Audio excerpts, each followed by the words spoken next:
राज्यात सुरू असलेल्या मुसळधार पावसामुळे उद्भवलेल्या परिस्थितीचा आढावा घेण्यासाठी मदत व पुनर्वसन मंत्री मकरंद पाटील यांनी मंत्रालयातील राज्य आपत्कालीन कार्य केंद्राला भेट दिली।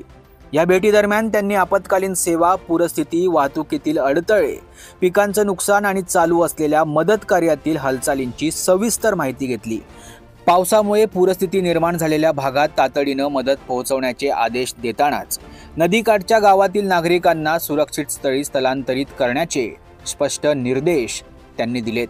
तसेच आवश्यक तेथे राज्य आपत्ती प्रतिसाद दल अर्थात SDRF आणि राष्ट्रीय आपत्ती प्रतिसाद दल अर्थात NDRF यांच्या पथकांची तातडीनं मदतीसाठी नेमणूक करण्यासही सांगितलं।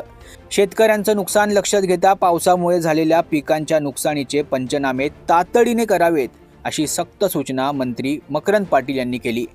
हवामान विभागाकडून येणाऱ्या अंदाजावर सतत बारकाईनं लक्ष ठेवून नागरिकांपर्यंत माहिती वेळेत पोहोचवावी, धरणं नद्यांच्या पाणी पातळीवर कडक नजर ठेवावी अशा सूचना देऊन त्यांनी परिस्थितीवर नियंत्रण ठेवण्यासाठी प्रशासनाला सज्ज केलंय।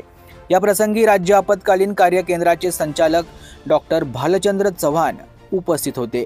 एकंदरीत मुसळधार पावसानं उभं केलेल्या संकटाचा सामना करण्यासाठी प्रशासन सज्ज असून नागरिकांच्या सुरक्षतेसाठी आवश्यक ती सर्व पावलं उचलली जातील असा विश्वास यावेळी मंत्री मकरंद पाटील यांनी व्यक्त केलाय।